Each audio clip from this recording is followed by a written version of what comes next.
Jadi kalau ada satu amalan dengan menggunakan hadis dhaiful munjabar, saudara boleh. Siapa bilang nggak boleh? Makanya enak betul, saudara, ada orang seenaknya nyerang-nyerang hadis dhaif. Hadis dhaif digambarkan sangat menjijikkan, najis, kotor. Saudara, hadis dhaif harus dibuang, harus ditinggalkan, nggak boleh diamalkan. Ini ajaran siapa? Ahlus sunnah wal jamaah tidak mengajarkan begitu. Hadis dhaif itu terbagi-bagi. Ada yang nggak boleh kita amalkan, ada yang boleh kita amalkan. Yang boleh kita amalkan ada syarat-syaratnya. Pelajari dulu itu syarat-syaratnya. Saya yakin yang teriak-teriak itu, saudara, di luar sana nyerang-nyerang hadis dhaif digambarkan sebagai sesuatu yang menjijikkan, najis, kotor, saudara. Enggak, dia belum tuntas belajar ilmu hadisnya.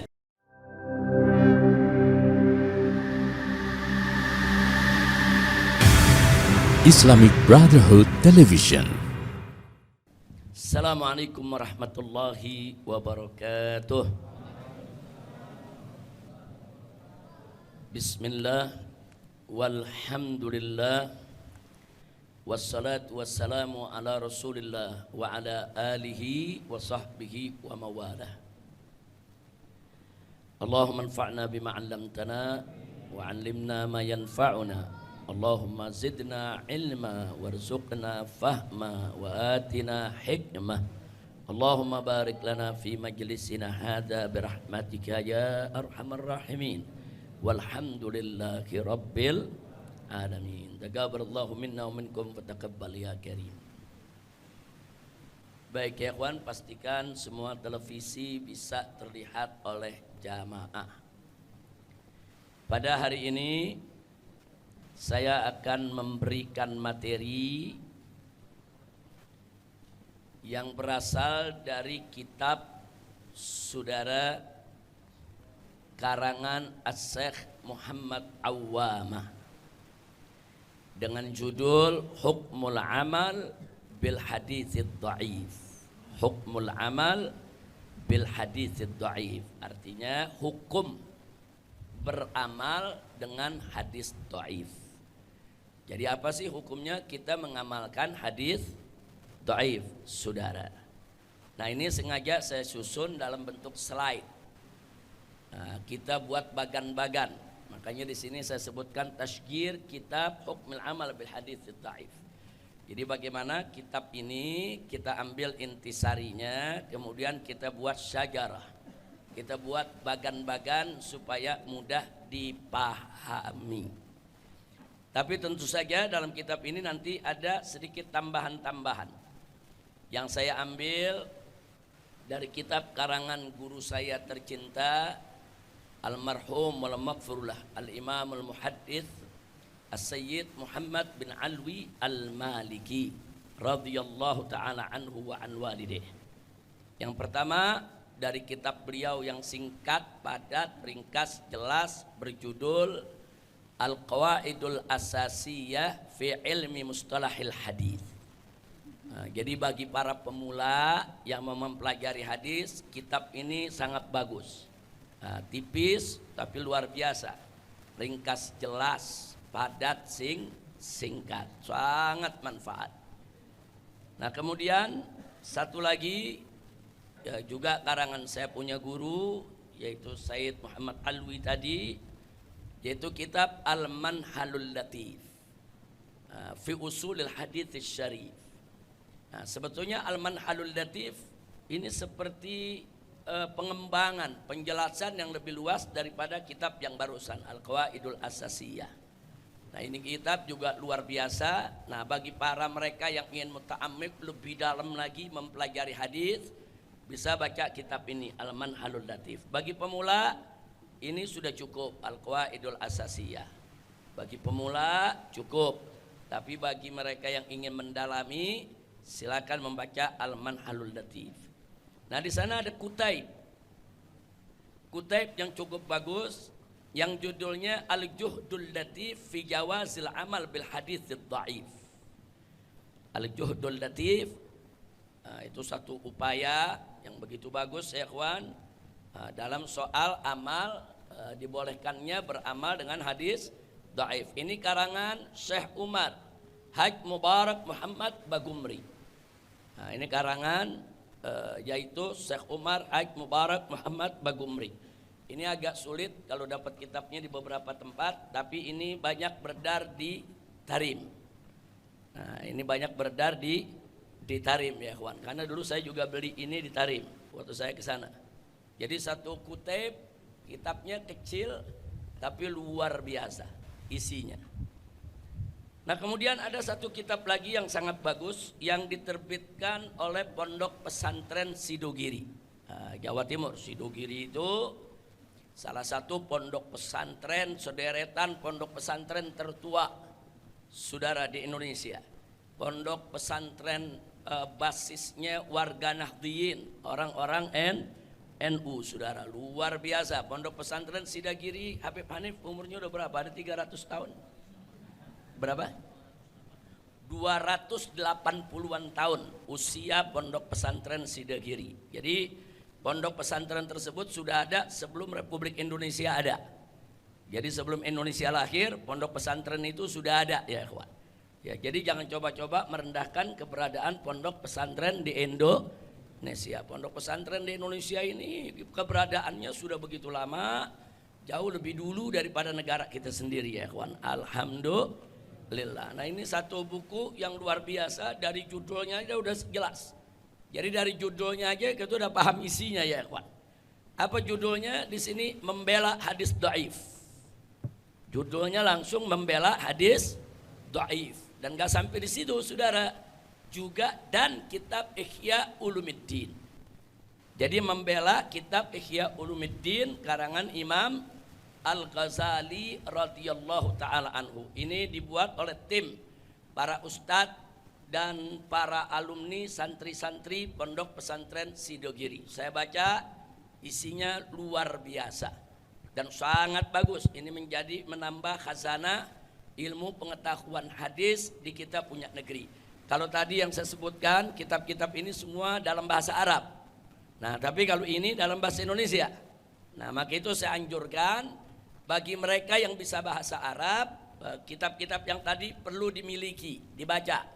Nah, bagi mereka yang nggak bisa bahasa Arab, setidaknya beli kitab ini ya kawan. Nah, ini kitab ini dijual. Nah, nanti mungkin Habib Hanif bisa jadi perantara untuk pesan kitab ini atau berikan alamatnya, kontaknya. Beli ya kawan, kitab ini bagus.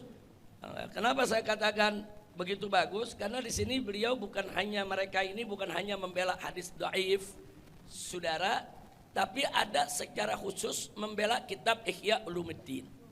Karena kitab Ihya Ulumuddin ini salah satu kitab yang menjadi umdah bagi Ahlus Sunnah wal Jamaah. Nah, tapi sekarang ini muncul orang-orang yang sok pinter, saudara, sok berpengetahuan luas, sok ahli hadis, menyerang habis-habisan kitab Ihya Ulumuddin. Dikatakan kitab Ihya Ulumuddin adalah gudang hadis dhaif, gudang hadis maudhu, wah segala macam cercaan. Padahal dalam kitab Ihya Ulumuddin ada ribuan hadis sahih dan hasan yang diriwayatkan Imam Ghazali. Dan ternyata ada beberapa hadis yang dituduh maudhu, ternyata tidak maudhu ya ikhwan. Dibuktikan dengan beberapa tahrik para imam hadis. Bahkan ada beberapa hadis yang dikatakan dhaif, saudara, ternyata dhaif yang boleh diamalkan. Nah, jadi serangan-serangan terhadap kitab Ihya Ulumuddin ini juga termasuk serangan-serangan terhadap Ahlus Sunnah wal Jamaah. Maka itu hati-hati, hati-hati. Sekarang ini ada kelompok paling Ahlus Sunnah wal Jamaah, paling Islam, paling beriman, paling bertakwa, paling hebat udah ilmu Quran, ilmu hadisnya, paling pintar. Ulama-ulama dulu dianggap bodoh semua ya ikhwan. Nah, sehingga mereka seenaknya menyerang kitab-kitab ulama-ulama baik yang mutaqaddimin yang maupun yang mutaakhirin, termasuk kitab Ihya Ulumuddin. Nah, maka itu saya katakan sekali lagi, bagi mereka yang bisa beli, hubungi. Ini An-Najah Center Sidogiri, ACS. Silakan. Baik,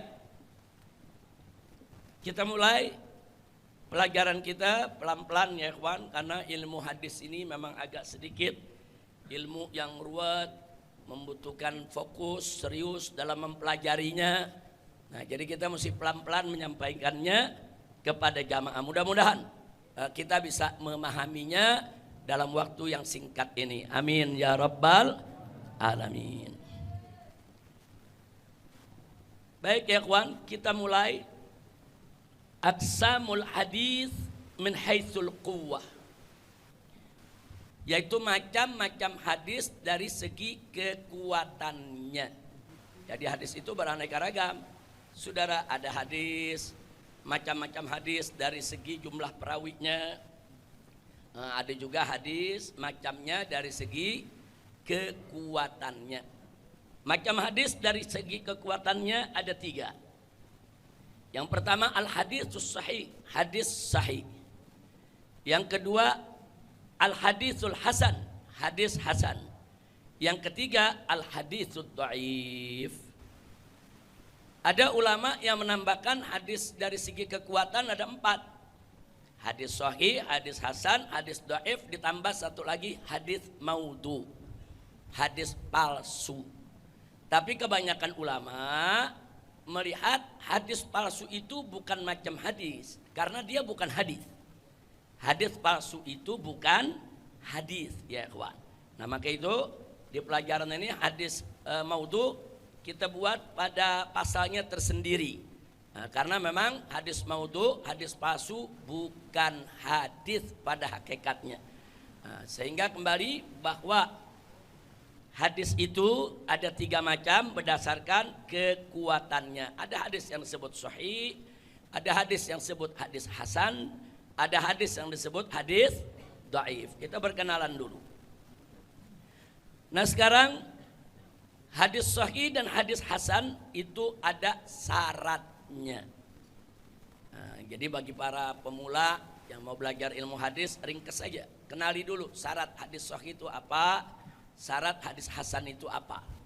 Jadi gimana sih sifat-sifat hadis sahih, sifat-sifat hadis hasan? Mari kita lihat. Yang pertama, syarat hadis sahih ittisalus sanad, sanadnya nyambung. Berarti kalau ada hadis sanadnya tidak nyambung, bisa dipastikan bukan hadis sahih. Jadi syarat hadis sahih sanadnya mesti nyambung. Apa sih sanad? Saudara, sanad itu saudara yaitu silsilah para perawi. Dari Nabi didengar sahabat, dari sahabat menyampaikan ke tabi'in, tabi'in menyampaikan ke tabi'in, dan terus ke bawah sampai dibukukan oleh ahli hadis, ya ikhwan. Nah itu dari si ahli hadis dapat dari gurunya, dapat dari gurunya, dapat dari gurunya sampai dari Nabi. Itu namanya sanad. Nah, kira-kira jelas gak? Nah sanad itu mesti nyambung. Saudara, nggak boleh putus. Jangan nanti ada perawi si A tahu-tahu dia sebut bahwa dia dapat dari sahabat Nabi, padahal dia tabiin bukan, tabiin bukan, ketemu sahabat nggak pernah. Nah, jadi ada perawi yang dihilangkan. Nah itu hadis-hadis semacam itu saudara tidak sahih. Hadis yang sahih harus nyambung sanadnya dari si perawi saudara yang membukukan hadis tersebut atau meriwayatkan sampai kepada Nabi kita Muhammad sallallahu alaihi wasallam. Yang kedua adalah turrawi, para perawi yang ada dalam sanad tadi. Nah, dalam sanad kan ada perawi itu. Dari gurunya, guru dari gurunya sampai ke sahabat sampai ke Nabi. Nah, para perawi itu harus adil. Maksudnya adil apa? Ya dia harus orang yang soleh, beriman, bertakwa, orang baik, bukan pendusta, bukan pembohong, bukan ahli maksiat. Nah ini hebatnya ilmu dalam Islam. Gak ada nih, agama lain gak punya nih ya kawan. Agama lain gak punya nih, cuman Islam yang punya. Bagaimana setiap hadis yang diceritakan katanya Nabi berkata begini, Nabi berkata begitu. Dulu Nabi begini, dulu Nabi begitu, rambut Nabi begini, mata Nabi begini. Apapun yang berkenaan dengan Nabi diceritakan kepada kita harus melalui perawi yang baik. Dan harus nyambung. Gak ada agama lain punya begini ya kawan. Subhanallah. Makanya jangan terlalu banggalah dengan ilmu-ilmu di luar Islam ya kawan. Jangan terlalu banggalah dengan mengutip ungkapan-ungkapan dari orang-orang di luar Islam ya kawan. Seperti kelihatannya kalimat-kalimat mereka udah hebat banget, lebih daripada ungkapan para ulama sampai Nabi kita. Saudara, enggak begitu. Di Islam enggak sembarangan, saudara. Semua ada sanadnya, nyambung, dan perawinya harus jujur, amanat, adil, saudara. Bukan pembohong, enggak pernah maksiat, enggak pernah berdusta. Ketahuan aja dia pernah bohong, saudara. Maka hadisnya enggak sahih. Ketahuan aja, saudara, dia berbuat maksiat, hadisnya tidak sahih. Nah, jadi hadis sahih. Yang pertama sanadnya nyambung, yang kedua para perawinya bagus, adil ya kawan. Bukan satu perawi, semua perawi harus adil. Oh, perawi pertama adil, kedua adil, ketiga adil, keempat kadzab, pembohong, nggak diterima, saudara. Kira-kira jelas tidak? Rapi tidak ilmu sanad? Rapi, dalam Islam nggak sembarangan. Terus yang ketiga, saudara, tamam dokter rawi. Hafalan si pengrawi tamam, sempurna, mantap. Jadi pokoknya dia meriwayatkan hadis, saudara, udah nggak pernah salah, baik nyebut sanadnya maupun nyebut matannya, saudara. Nah, jadi supaya kita jangan lupa ulama-ulama kaum muslimin ini, saudara, di mana-mana banyak yang hafalannya kuat. Al-Quran 30 juz dia hafal. Ribuan hadis dia hafal. Hafalnya sama sanad-sanadnya lagi ya kawan. Nah, jadi kalau ada tamam dokter rawi, hafalan si perawi tadi betul-betul tamam, atau saudara, apalagi kalau si perawi tadi, saudara, mengikat hafalannya dengan tulisan. Dia tulis juga semua hadis yang direwatkan, ditulis dalam satu buku ya Pak. Nah, supaya menjaga jangan sampai dia lupa, jangan sampai dia salah. Oh, lebih mantap lagi itu. Nah, jadi hadis sahih itu harus begini perawinya. Gak boleh dia pelupa ya kawan. Jadi betul-betul mantap. Dan kalimatnya harus percis sebagaimana disabdakan oleh Nabi. Tidak ditambah, tidak dikurang. Nah, ya kalau kita dapatkan begitu, itu namanya hadis sahih. Jadi nggak sembarangan bilang ini hadis sahih, itu hadis sahih, saudara, tanpa syarat. Nggak ada syarat. Nah, jelas tidak kira-kira? Baik, dokter rawi. Jadi tamam dokter rawi. Kemudian yang ketiga, al-khulu minas suzuz. Dia harus bersih daripada sifat suzuz. Nah, nanti kita terangkan apa sih itu suzuz, saudara. Nah, jadi kadang-kadang begini, sanadnya nyambung, para perawinya bagus, adil, hafalannya juga bagus-bagus, mantep-mantep semua. Tapi ternyata riwayatnya bertentangan dengan riwayat perawi yang lebih kuat dari dia ya. Nah, dia udah bagus deh meriwayatkan hadis, sanadnya udah nyambung, saudara. Adilnya juga luar biasa, hafalannya juga udah sangat mantap. Tahu-tahu riwayatnya bertentangan dengan riwayat perawi lain yang lebih kuat dari dia. Baik bertentangan dalam sanad maupun bertentangan dalam matan. Itu disebut suzuz atau disebut hadisun syadz. Nah, jadi hadis sahih itu nggak boleh. Nah, walaupun sanadnya nyambung, perawinya adil, hafalannya mantap, belum tentu dia sahih. Kalau ternyata ada syadz, kalau ternyata bertentangan dengan hadis perawi lain yang lebih bagus, lebih kuat, lebih mantap daripada dia, nah itu kesahihannya bisa gugur ya ikhwan. Dia seharusnya dia menjadi hadis sahih, menjadi tidak sahih. Kira-kira jelas tidak? Alhamdulillah. Jadi teliti ulama-ulama hadis diperiksa, ini orang sama-sama bagus. Kok hadisnya bertentangan? Oh, diperiksa, mana yang lebih bagus? Oh, ini lebih kuat, ini lebih adil, ini lebih masya Allah. Nah, walaupun yang ini juga bagus, saudara, itu yang akan ditamakan adalah yang lebih kuat, lebih adil, saudara. Yang lebih bagus, yang lebih mantap itu yang akan diutamakan. Jadi hadisnya yang seharusnya sahih menjadi hadis syadz. Baik, yang kelima, saudara, al-khulu minal illah. Hadis itu juga harus bersih dari kejanggalan, dari celah, saudara. Nah, kadang-kadang satu hadis udah ditemukan nih, sanadnya udah nyambung, rawinya udah bagus, hafalannya udah mantep, juga bertentangan dengan riwayat daripada perawi yang lain. Tahu-tahu ada celah, ada keganjilan, saudara. Nah, itu yang membuat hadis tersebut yang harusnya sahih menjadi tidak sahih.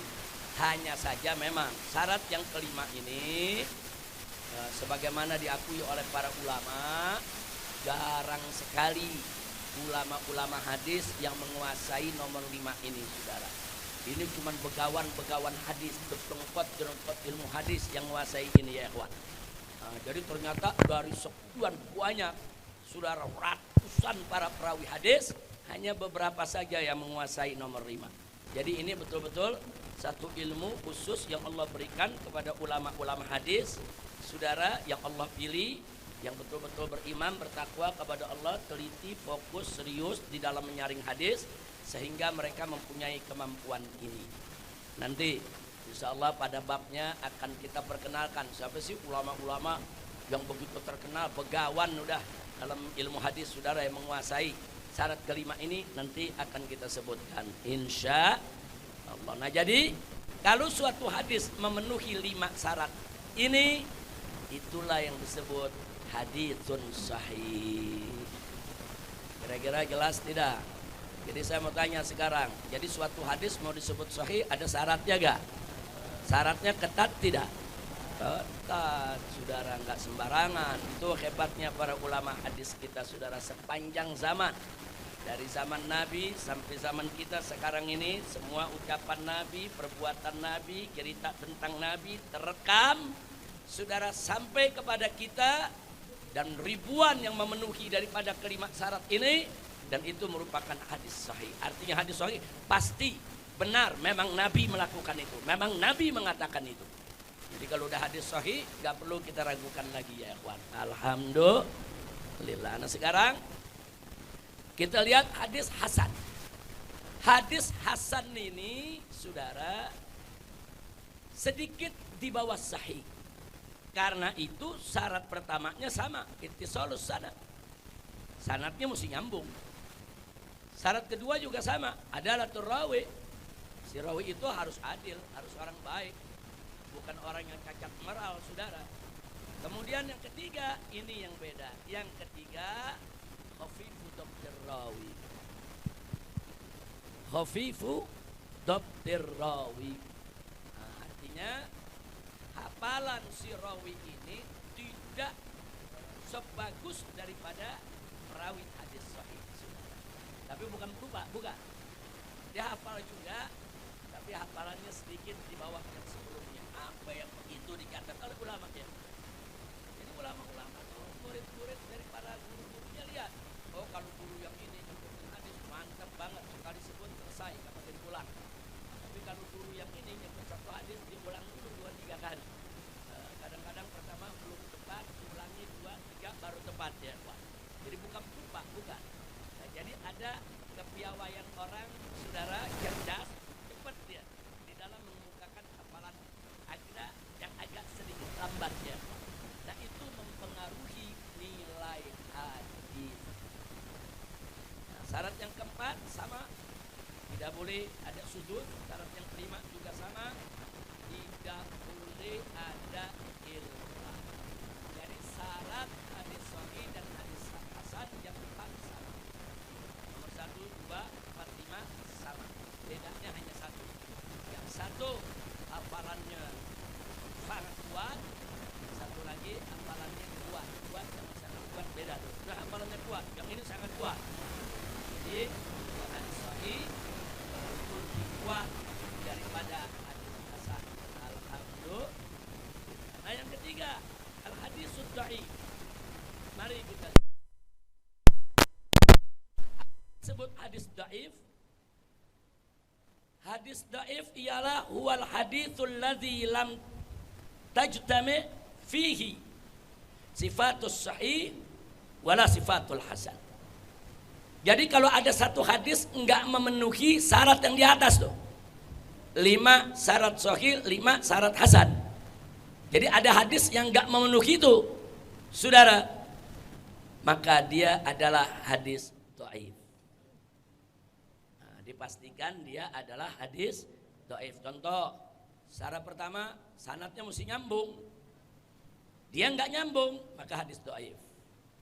Yang kedua, hadis sahih hasan, syaratnya rawinya mesti adil, mesti orang baik. Ternyata perawinya nggak bagus akhlaknya, cacat moral, itu hadis dhaif. Nah kemudian yang ketiga, ternyata dia pelupa, sering lupa, itu juga ciri daripada hadis dhaif. Nah ternyata dia desat, bertentangan dengan riwayat yang lebih kuat, itu juga ciri hadis dhaif. Jadi yang enggak memenuhi syarat sahih dan syarat hasan, itulah yang disebut hadisun dhaif. Kira-kira sampai di sini jelas? Alhamdulillah. Pelan-pelan aja ya, pelan-pelan. Ini kesian yang enggak bawa catatan ini. Nah, mesti. Ahmad pernah mengatakan, Imam Ahmad Ibn Hanbal ini, saudara, hafalannya kuat. Ada puluhan ribu lengkap dengan matan dan sanad beliau hafal di kepalanya. Tapi setiap beliau ngajar selalu bawa kitab. Setiap beliau menyampaikan hadis hafalannya tetap beliau buka kitab. Artinya apa? Untuk jaga-jaga. Takut-takut, terpleset, salah, inzilakul lisan. Dan gak sampai di situ. Setiap beliau dengar satu hadis, saudara, dari guru yang manapun langsung beliau catat. Nah makanya Imam Ahmad ini terkenal. Kalau dia pindah rumah dari satu rumah ke rumah lain, itu kitabnya bisa ada beberapa unta yang bawa ya. Jadi kitabnya tuh ada di pundak-pundak begitu banyak. Pindah kemana aja dia pergi dibawa kitab-kitab catatannya sudah. Nah, kalau dulu kan kitab bukan kayak sekarang, kita tinggal beli di toko. Dulu nggak ada toko, yang mau punya kitab ya nulis sendiri.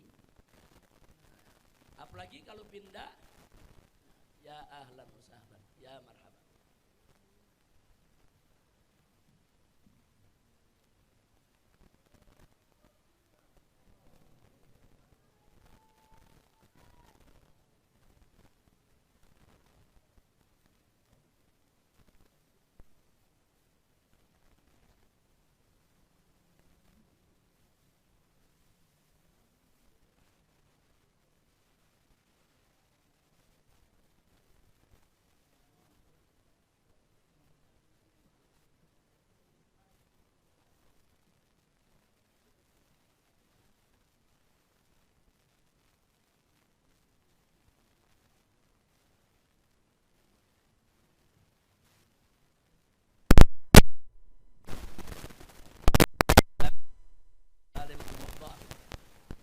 Beliau asalnya dari Mekah dan kini tinggal di Madura. Nah, mudah-mudahan kehadiran beliau menjadi penyebab lebih banyaknya turun rahmat dan barakah. Amin ya rabbal alamin. Nah, jadi sekali lagi, inilah 3 macam hadis. Nah, ditayangkan lagi, coba live, ditayangkan terus, dia punya slide-nya. Nah, sampai di sini jelas semua ya. Alhamdulillah. Nah sekarang kita masuk yang berikutnya, masih soal hadis dhaif. Dengan definisi yang serupa ya kawan. Kadang-kadang hadis dhaif juga disebut huwal haditsul ladzi, yaitu hadis yang lam tatawaffar, saudara, yang belum mencukupi fi isnadihi au matnihi au matanihi, yaitu yang tidak mencukupi di dalam sanad ataupun matannya sifatul hadisil makbul, sifat-sifat hadis yang makbul. Maksudnya makbul sahih dan hasan. Hadis sahih dan hadis hasan itu hadis yang makbul. Nah sekarang tadi kita udah kenalan dengan sanad. Sekarang kita kenalan dulu dengan matan. Sanad itu silsilah perawi dari Nabi saudara, kepada yang meriwayatkannya. Itu namanya sanad. Nah kemudian kalau matan itu redaksi hadisnya. Contoh, saudara, an fulan dan seterusnya sampai tabi'in, sampai sahabat, kemudian dari Nabi menyatakan qala Rasulullah sallallahu alaihi wasallam innamal a'malu binniyat. Nah, innamal a'malu binniyat itu redaksi hadisnya. Itu yang disebut matan. Kira-kira jelas tidak? Redaksi hadisnya apa sih yang diceritakan? Oh, diceritakan bahwa Nabi rambutnya begini dan begitu. Nah itu matan ya. Isi hadisnya itu disebut matan. Silsilah perawinya itu disebut sanad. Baik. Generasi ke generasi dalam periwayatan hadis. Generasi sahabat, generasi tabi'in dan terus ke bawah. Itu ada generasinya, ada jenjangnya. Nah, generasi atau tingkatan, tingkat sahabat, tingkat tabi'in itu disebut tabaqah. Tabaqatus sanad. Tingkatan-tingkatan sanad. Jadi perawi itu tingkatannya enggak sama. Ada perawi tingkatan sahabat seperti Sadatuna Abu Bakrin wa Umar wa Utsman wa Ali, itu semua sahabat, itu satu tingkatan sahabat. Kemudian ada tingkatan tabi'in, murid-murid sahabat. Nah itu disebut tabaqah. Jadi kalau ditanya apa itu sanad hadis, tadi sudah kita sebut silsilah perawi hadis. Apa itu matan hadis? Matan hadis adalah isi redaksi bunyi hadisnya. Apa itu tabaqat sanad? Tabaqat sanad adalah tingkatan perawi hadisnya. Sampai di sini kira-kira jelas tidak? Alhamdulillah. Nah sekarang jadi jelas bahwa hadis dhaif itu adalah hadis yang tidak memenuhi syarat sahih atau syarat hasan. Atau dengan kata lain, hadis dhaif hadis yang tidak memenuhi syarat hadis yang makbul, saudara. Nah, hadis yang makbul itu yang mana sih? Yuk mari kita lihat macamnya. Aqsamul haditsil makbul. Macam-macam hadis yang makbul. Satu, al-hadisus sahih li dzati. Hadis yang sahih dengan zatnya. Artinya dia berdiri saja udah sahih. Dia sahih bukan karena penguatan dari hadis yang lain, tidak. Jadi dia sahih dengan zatnya sendiri. Artinya betul-betul dia penuhi itu syarat yang tadi kita sebutkan, saudara. Tapi ada juga yang kedua, al-hadisus sahih li ghairi. Saudara, jadi kalau dia berdiri sendiri, mungkin dia hadis hasan. Saudara, jadi hadis kalau berdiri sendiri bisa sahih, bisa hasan. Nah, hadis yang berdiri sendiri sudah sahih itu namanya sahih li dzati. Tapi hadis sahih yang menjadi sahih karena selainnya, saudara, nah ini dia menjadi sahih, naik tingkatannya. Tadinya dia hadis hasan. Tapi karena berkumpul beberapa hadis hasan, saudara, saling menguatkan satu sama lainnya, naik pangkatnya menjadi sahih li ghairi. Kira-kira jelas tidak? Nah, jadi ada yang memang sahihnya mandiri dari diri sendiri. Ada yang sahihnya karena ada penguatan-penguatan, saudara. Yang ketiga, al-hadisul hasan li dzati. Ada hadis yang memang secara zatnya sendiri dia sudah hadis hasan. Dia memenuhi syarat-syarat hadis hasan. Saudara, itu disebut hasan li dzati. Tapi ada, saudara, beberapa hadis, saudara, yang bisa jadi dipertentangkan. Ada yang bilang dia hasan, ada yang bilang dia dhaif, saudara. Tapi ternyata banyak riwayatnya saling menguatkan. Nah, itu pangkatnya bisa naik. Naik jadi hasan li ghairi. Nah ini, baik hadis sahih li dzati, hadis sahih li ghairi, hadis hasan li dzati, hadis hasan li ghairi, semuanya adalah hadisun makbul. Semua ini adalah hadis yang makbul. Nah, di tengah para ulama ada tambahan yang kelima, saudara. Nah, ini yang kelima nih, yang pada nantinya akan menjadi bahasan para ulama-ulama yang fokus pada hadis dhaif. Yaitu yang kelima, saudara, ad-dhaiful munjabar. Saudara, hadis dhaif, saudara, yang tadinya dia dhaif, saudara, tapi irtaqa, naik dia punya derajat, saudara, menjadi hadis hasan. Karena apa? Bil mutaba'at awis syawahid. Karena adanya mutaba'at atau syawahid. Sebetulnya dia hadis dhaif, tapi karena dia mendapat penguatan melalui mutaba'at atau melalui syawahid, dia naik pangkatnya menjadi hadis hasan, saudara. Nah, ini disebut ad-dhaiful munjabar. Banyak ini hadis seperti ini, saudara, dan ini diamalkan oleh banyak ulama. Nah, apa itu mutaba'at? Saudara, al-mutaba'at hiya riwayat muayyidah. Riwayat-riwayat hadis yang menguatkan, saudara. Isnadiyah, saudara.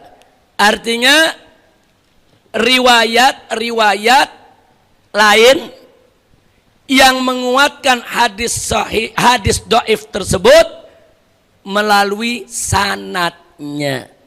Sebetulnya hadis itu dhaif, sanadnya nggak nyambung, tapi ada hadis-hadis lain yang isinya serupa atau mirip-mirip, sanadnya nyambung semua, saudara. Yang itu nggak nyambung, tapi yang lain nyambung, isinya sama. Jadi sanad-sanad ini bisa menguatkan hadis yang barusan. Ada dirosahnya tersendiri. Selama dipelajari, oh ini sebetulnya sanadnya nyambung, cuman perawi ini nggak nyebutin di tobakot yang ini dan tobakot yang ini. Tapi di hadis lain disebutkan, sebetulnya tobakot ini dan itu ada perawi yang lain, saudara. Nah, jadi kalau terjadi hal seperti itu namanya mutaba'at. Dengan mutaba'at, yang tadinya dhaif naik tingkatannya menjadi hasan. Ini yang disebut ad-dhaiful munjabar. Lalu syawahid itu apa? Nah, kalau syawahid, riwayat hadis-hadis yang lain, saudara, yang menguatkan hadis dhaif tersebut dari segi matannya. Nah, kan tadi kita sebut ada segi sanad, ada segi matan, saudara. Hadis itu sebetulnya dhaif, saudara. Tapi ternyata ada riwayat-riwayat yang lain, saudara, yang menguatkan dia punya matannya. Kalau tadi menguatkan sanadnya, ini menguatkan matannya, saudara. Maka yang menguatkan matan tadi, yang menguatkan sanad tadi disebut mutaba'at, yang menguatkan matan disebut syawahid. Nah, dengan adanya mutaba'at atau syawahid, sebuah hadis dhaif bisa naik derajatnya. Nah, jadi hadis dhaif yang naik derajatnya, saudara, menjadi hadis hasan, itu disebut dhaiful munjabar. Nah, kira-kira jelas gak sampai di sini? Nah, ini hari lumayan nih, belajar pada bekerut semua, saudara. Makanya kalau belajar bawa buku, bawa pulpen. Nah, saya lanjutkan yang tadi. Imam Ahmad ibn Hanbal rahimahullahu taala mengatakan apa? Saudara, qayyidul ilma bil kitabah. Nah, itu kalimat yang sangat populer dari beliau. Qayyidul ilma. Ikatlah ilmu itu, kata Imam Ahmad, bil kitabah, dengan tulisan. Walaupun kita penghafal kuat, walaupun kita menguasai aneka ragam ilmu, hebat sudah ngajar nggak pakai kitab, saudara, tapi satu saat, saudara, ingatan kita akan mulai berkurang. Satu saat mungkin kita sakit, memori kita sulit untuk dikorek, ya ikhwan. Satu saat kadang-kadang mulahbat, saking kebanyakan ilmu kita mulahbat, ketuker-tuker itu pendapat, ya ikhwan. Yang mestinya kita bilang pendapat Abu Hanifah, kita bilang Imam Malik punya. Yang mestinya Imam Malik, kita bilang Syafi'i punya. Mulahbat, ya ikhwan. Nah, untuk menghindarkan hal-hal yang semacam itu, untuk menjaga zakirah, menjaga memori kita, maka biasakan sudah ilmu itu ditulis. Nah, jangan nggak ditulis ya kawan. Baik, sampai di sini kita lanjutkan. Jadi kita udah kenal ini. Nah, jadi hadis-hadis yang dimaksud makbul ini dia. Tadi kita sebut ada hadis sahih, hadis hasan, itu hadis makbul. Nah, cuman dirinciin di sini. Hadis sahih ada dua, li dzati dan li ghairi. Hadis hasan ada dua, li dzati dan li ghairi. Bahkan hadisul makbul ditambah satu lagi, yaitu ad-dhaiful munjabar. Jadi kalau ada satu amalan dengan menggunakan hadis dhaiful munjabar, saudara boleh. Siapa bilang nggak boleh? Makanya enak betul, saudara, ada orang seenaknya nyerang-nyerang hadis dhaif. Hadis dhaif digambarkan sangat menjijikkan, najis, kotor. Saudara, hadis dhaif harus dibuang, harus ditinggalkan, nggak boleh diamalkan. Ini ajaran siapa? Ahlus sunnah wal jamaah tidak mengajarkan begitu. Hadis dhaif itu terbagi-bagi. Ada yang nggak boleh kita amalkan, ada yang boleh kita amalkan. Yang boleh kita amalkan ada syarat-syaratnya. Pelajari dulu itu syarat-syaratnya. Saya yakin yang teriak-teriak itu saudara, di luar sana nyerang-nyerang hadis dhaif digambarkan sebagai sesuatu yang menjijikkan, najis, kotor, saudara. Enggak, dia belum tuntas belajar ilmu hadisnya. Kalau dia tuntas belajar ilmu hadisnya, walaupun untuk diri dia tidak mau amalkan itu hadis dhaif, tapi enggak akan dia sesumbar mengatakan hadis dhaif itu penggunanya sesat, dol, kafir, musyrik, masuk neraka, berbohong atas nama Nabi. Na'udzubillah min dzalik. Jadi hati-hati. Nah, itulah sebabnya kenapa hari ini kita membahas persoalan hadis dhaif ini, saudara. Baik, kita masuk yang berikutnya. Tadi kita sudah bicara tentang hadis sahih maupun hasan harus bersih dari suzuz. Nah, suzuz itu dalam ilmu hadis disebut juga an-nakarah. Mari kita lihat, saudara. Kita akan berkenalan dengan an-nakaratul isnadiyah wal matniyah. Jadi nakarah itu ada dua. Ada nakarah dalam sanad, ada nakarah dalam matan. Nah, jadi yang disebut nakarah itu apa? Mari kita lihat, perhatikan. An-nakarah hiya suzuz. Yang dimaksud dengan nakarah itu adalah suzuz yang tadi kita cerita. Nah, dia wahya nau'an, dan dia ada dua macam. Yang pertama al-isnadiyah dan yang kedua al-matniyah. Ada dari segi sanad, ada dari segi matan. Cuman kalau suzuz atau nakarah yaitu di dalam matan itu asyad. Itu lebih parah dibandingkan suzuz di dalam sanad, ya ikhwan. Makanya di situ ditulis inna tsani asyaddu minal awal. Nah, jadi nakarah suzuz di matan itu lebih berat, lebih parah dibandingkan suzuz dalam sanad, ya ikhwan. Nah, lalu apa sih maksudnya nakarah isnadiyah, suzuz dalam sanad itu apa sih? Hiya mukhalafatur rawid dhaif lirrawil qawi. Suzuz itu, saudara, adalah berselisihnya seorang perawi, saudara, yang lemah kepada perawi yang kuat, atau berselisihnya perawi yang kuat kepada yang lebih kuat, saudara.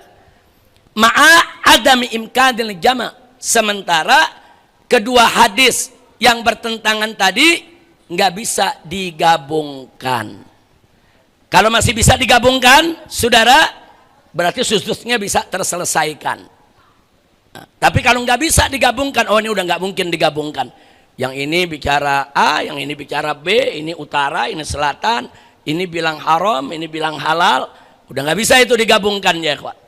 Nah, kalau udah nggak bisa digabungkan, maka berarti ada suzuz di sana. Tapi kalau masih bisa digabungkan, berarti masih ada solusi untuk mengatasi nakarahnya, ya kawan. Lalu kalau nakarah matniyah apa itu? Mukhalafatul matan, saudara, lil mutunil ukhra al muttasilah bil mas'alah. Jadi bagaimana suatu matan bertentangan dengan matan-matan yang lain yang berhubungan dengan persoalan. Nah ini biasanya ada hadis-hadis dikumpulkan dalam satu bab, itu disebut ahaditsul bab. Nah hadis dalam satu bab ini dikumpulkan, saudara, ternyata ada satu hadis yang beda sendiri matannya, bunyinya. Yang lain sepakat mengatakan hukumnya A, yang ini satu mengatakan B, bertentangan, saudara. Nah maka lihat, bisa digabung nggak? Ini pendapat. Nah kalau bisa digabung, saudara, maka selesai, sasnya ada solusi. Tapi kalau nggak bisa digabung, saudara, maka yang sas tadi tertolak. Nah itu persoalan suzuz. Jadi sekali lagi kita lihat, ulama hadis tuh teliti, nggak sembarangan ya ikhwan. Sangat teliti di dalam menyaring hadis-hadis Nabi kita Sayyiduna Muhammad Sallallahu Alaihi Wasallam. Nah kemudian ada pernyataan menarik, saudara. Ini jadi ilmu buat kita. Saya nukilkan langsung dari kitab Syekh Muhammad Awwama.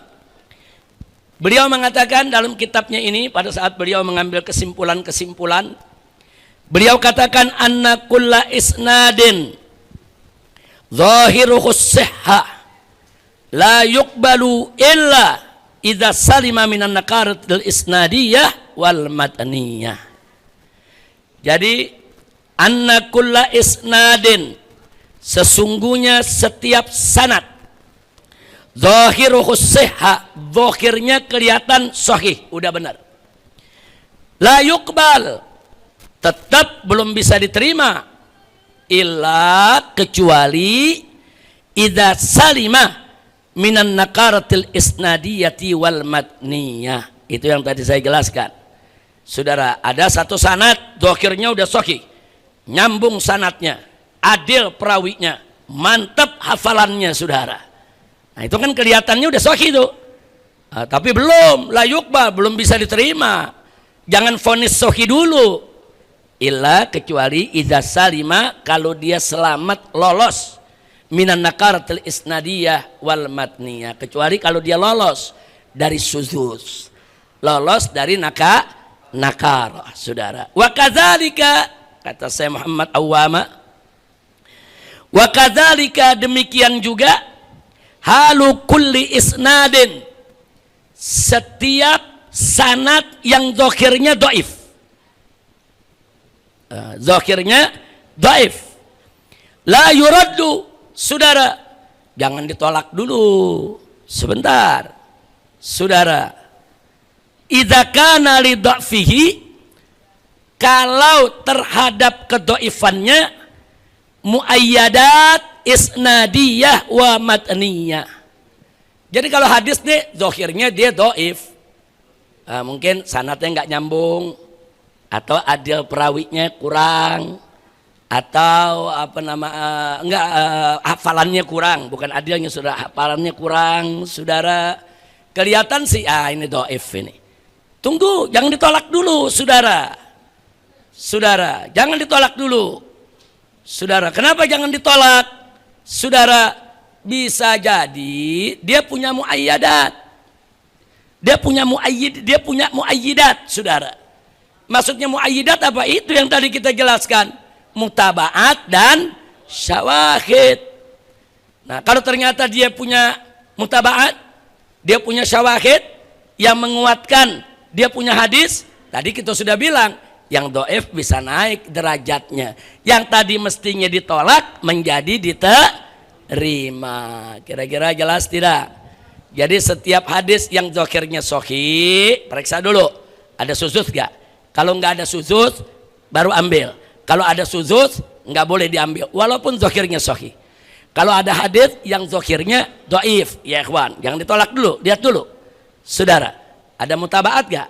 Ada syawahid gak? Ada yang menguatkan gak? Kalau ada yang menguatkan, bisa jadi dhaifnya naik jadi hasan. Kecuali setelah diperiksa nggak ada yang menguatkan, saudara. Nah kalau udah nggak ada yang menguatkan, zahirnya dhaif, nggak ada menguatkan, nggak ada mutabaat, nggak ada syawahid, maka hukumnya adalah dhaif. Jadi untuk menentukan sahih dhaif, sekali lagi perhatikan syarat-syaratnya. Nah karenanya beliau mengatakan, saudara, Innal ahaditsad dha'ifa, sesungguhnya hadis-hadis dhaif, allati taqawwat, yang menjadi kuat, bisyawahidiha, dengan sawahidnya, wa mutaba'atiha, dan dengan mutaba'ahnya, katsiratun jiddan, banyak. Nah, makanya hati-hati kalau menyerang hadis dhaif. Di sini dikatakan oleh Syekh Muhammad Awwama dalam kitab-kitab hadis itu yang menghimpun ratusan ribu hadis, saudara, banyak dijumpai hadis-hadis yang tadinya dhaif kuat gara-gara ada mutaba'at dan syawahid. Periksa dulu, oh iya betul ini hadis memang dhaif, tapi dia punya mutaba'at, dia punya syawahid. Periksa, saudara. Nah, kadang-kadang mutaba'at syawahid itu, saudara, di satu kitab, saudara, penulis hadisnya mengaku ini hadis dhaif. Jangan langsung kita vonis penulis hadisnya udah ngakui itu dhaif, langsung kita tolak. Tunggu dulu, lihat kitab lain. Kadang-kadang di kitab tersebut mutaba'at dan syawahidnya nggak ditulis. Tahu-tahu mutaba'at syawahidnya ada di kitab lain, saudara, yang menjelaskan bahwa hadis itu tuh dhaif tapi naik jadi hasan karena ini loh mutaba'atnya, ini loh syawahidnya. Nah, makanya untuk menekuni ilmu hadis semacam itu kita mesti banyak baca kitab-kitab hadis. Kalau cuma baca 1-2 kitab hadis terus tahu-tahu mau menjarah wa ta'dil para perawi, dari mana datangnya, saudara? Baru baca 1-2 kitab hadis tahu-tahu udah ingin memberikan penilaian terhadap suatu hadis, nggak bisa. Karena kitab hadisnya ada ribuan. Bisa jadi di sini hanya disebut dhaif, tahu-tahu di kitab yang lain disebut ada mutaba'atnya, tahu-tahu di kitab yang lain lagi ada syawahidnya, saudara. Nah, jadi ini ilmu unik yang memang memerlukan fokus serius yang luar biasa. Kita lanjutkan. Innal ahaditsad dhaifah allati taqawwat bisawahidiha wa mutaba'atiha katsiratun jiddan. Sesungguhnya hadis-hadis dhaif yang menjadi kuat karena syawahid atau mutaba'atnya, katsiratun jiddan, sangat banyak. Jadi sangat banyak hadis-hadis dhaif yang menjadi kuat lantaran mutaba'at dan syawahid. Kemudian selanjutnya, lakinnal ahadits sahihah wal hasanah, akan tetapi hadis-hadis yang sahih dan hadis-hadis yang hasan, allati waqa'atil manakir fi mutuniha, yang kemudian dia terkena suzuz dalam matannya, saudara. Jadi ada hadis-hadis sahih, hadis-hadis hasan, saudara, yang setelah diperiksa ada suzuz, ada yang begitu. Akan tetapi ada dan ditolak. Tadinya dia sahih, ketahuan ada suzuz, akhirnya dia jadi dhaif, dia ditolak. Ada, bukan nggak ada. Tapi yang begini qalilatun jiddan, sangat sedikit. Nah, jadi hadis sahih sama hadis hasan yang didhaifkan karena suzuz sangat sedikit. Tapi hadis dhaif yang dikuatkan lantaran mutaba'at dan syawahid sangat banyak.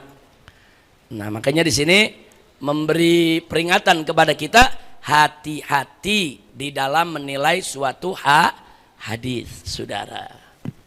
Baik, sekarang saudara kita mau tahu lebih jauh tentang hadis dhaif.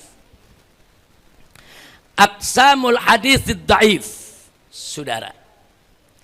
Dhaif itu dibagi menjadi 3 dari segi kekuatan tingkatan derajatnya.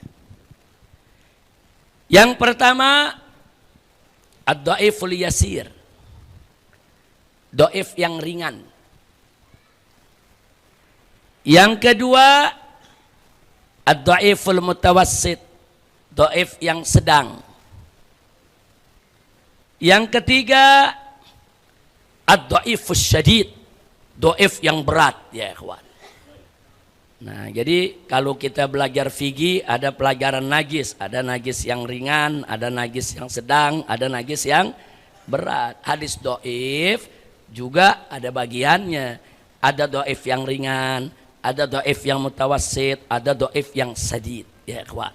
Contoh, kaqaulihim maksudnya seperti pernyataan mereka para ahli hadis. Kaqaulihim, seperti pernyataan para ahli hadis. Jadi kalau ada hadis mengatakan begini, lagi menceritakan satu hadis, oh ini an fulan bin fulan, dia sebutkan fulanun fihi lin aw layyin. Perawi yang ini nih fihi lin aw layyin. Kau sebut fulan fihi lin atau fulan fihi layyin. Saudara, maksudnya orang ini lin, layyin. Sebenarnya kalau dalam bahasa, secara bahasa lin layyin itu maksudnya lembut, saudara. Jadi orang ini agak lin, saudara. Nah, ini jangan terus dikatakan lembut di sini dalam pengertian sifat lembut, keras, bukan. Nah, kalau ada disebut seorang perawi itu lin atau layyin, itu isyarat bahwa perawi itu dhaif, tapi dhaifnya ringan. Dhaifnya ringan. Oh, ini fulan lin. Oh, fulan layyin. Itu menunjukkan bahwa si perawi itu, saudara, dia lemah. Tapi lemahnya ringan. Kira-kira jelas gak? Terus kalau ada ulama hadis mengatakan fulan dhaif au katsirul ghalat, si perawi yang ini nih dhaif. Nah, kalau dia katakan dhaif, saudara, berarti si perawi tadi saudara lemahnya sedang. Nah, jadi kalau disebut lin, layyin itu masih di atas dhaif ya kawan. Kalau sudah disebut ini dhaif ini. Bukan hadisnya, orangnya. Fulan, orang ini dhaif. Itu menunjukkan hadis riwayat dia, saudara, ad-dhaiful mutawassit, dhaif yang sedang. Atau disebut fulan katsirul ghalat. Orang ini sering salah. Sering salah. Salah di sini maksudnya bukan berbuat dosa, bukan, sering salah. Umpamanya ngucapin hadisnya, nulisnya sering salah ini orang. Saudara, bukan dia ngebohong, bukan berbohong, bukan penipu. Katsirul ghalat, dia sering salah. Sering hilaf, saudara. Nah, kalau ada seorang perawi hadis dikatakan oleh ulama hadis katsirul ghalat, dia sering salah, berarti dhaifnya dhaif mutawassit. Dhaifnya sedang, saudara. Nah, ini perlu saya ingatkan ini, dhaif yasir dan dhaif mutawassit ini rame-rame dipakai oleh para ulama, saudara. Untuk urusan-urusan fadail dan lain sebagainya dipakai nomor 1 dan 2. Yang mereka perdebatkan yang nomor 3. Yang nomor 3 ad-dhaifus syadid. Dhaif yang berat. Yang bagaimana? Kalau ada satu hadis, ulama mengatakan salah satu perawinya umpamanya atau beberapa perawi, oh perawi hadis ini si fulan talif atau halik. Talif halik, ini sih udah ini binasa udah. Ini jadi kalau udah disebut ini udah sirnanya rapuh, saudara. Ini rapuh, ini binasa. Kalau sampai dinyatakan begitu, berarti dhaifnya dhaif yang berat udah, saudara. Kira-kira jelas tidak? Nah, baik. Ad-dhaif bisababi dabtir rawi. Dhaif karena hafalan perawi, saudara, ada dhaif dengan sebab kurangnya hafalan perawi. Faghalibuhu, kebanyakan, yu'tabar dhafan yasiran, saudara, au mutawassitan. Jadi kalau ada hadis dhaif karena apa? Oh, karena perawinya, saudara, hafalannya kurang bagus.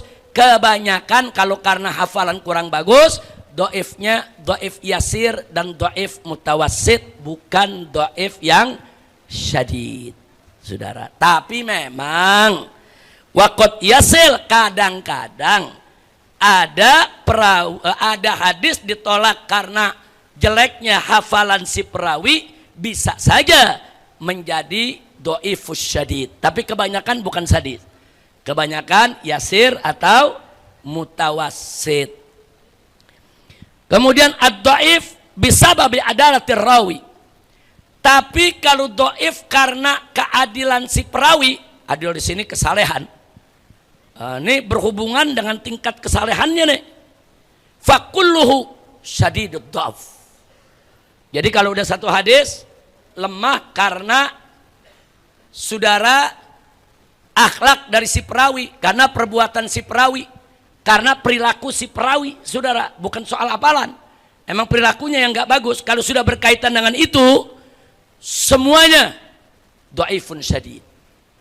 Nah, maka semua saudara kedoifan yang disebabkan dengan kekurangan di dalam akhlak moral, saudara, itu menyebabkan hadisnya menjadi hadis dhaif yang syadid, saudara. Bahkan waqad yasilu ilal hukmi alaihi bil wad'i, bahkan kadang-kadang yang begini kalau sudah kelewatan bisa mencapai hadis maudhu, bisa mencapai hadis palsu.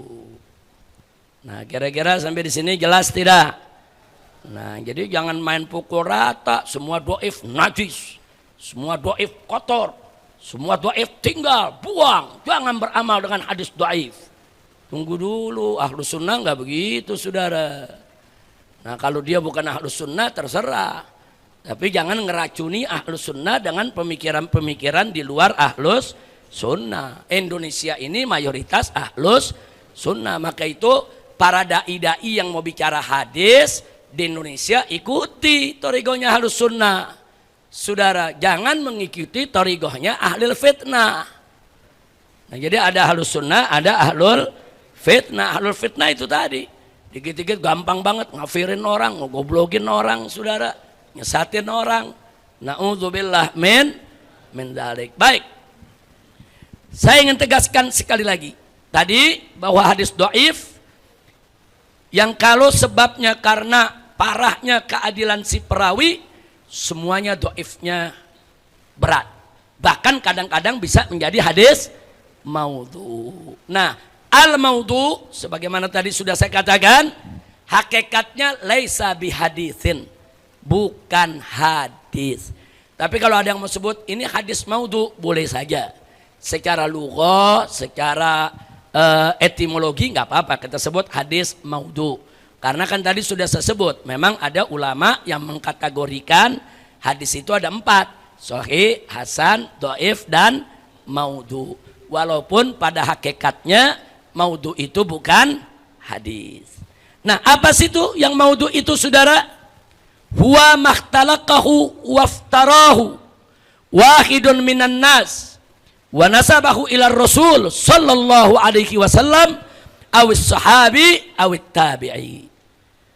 Jadi kalau ada sesuatu yang dikarang-karang, dibuat-buat, saudara, dari seseorang dan dinisbahkan kepada Nabi, atau dinisbahkan kepada sahabat Nabi, atau dinisbahkan kepada tabi'in, saudara, padahal Nabi nggak pernah bicara itu, sahabat nggak pernah menyatakan itu, tabi'in yang bersangkutan nggak pernah mengungkapkan itu, dicatut, saudara. Jadi dia catut nama Nabi, dia catut nama sahabat, dia catut nama tabi'in, disebut bahwa Nabi pernah bersabda begini, sahabat pernah berkata begini, padahal nggak ada hakikatnya, tidak ada faktanya, saudara.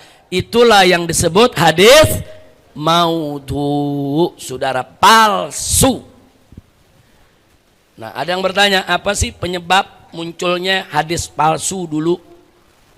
Nah, dulu di zaman dulu tuh apa sih penyebabnya hadis palsu itu muncul? Kok sampai ada masuk ke kitab-kitab?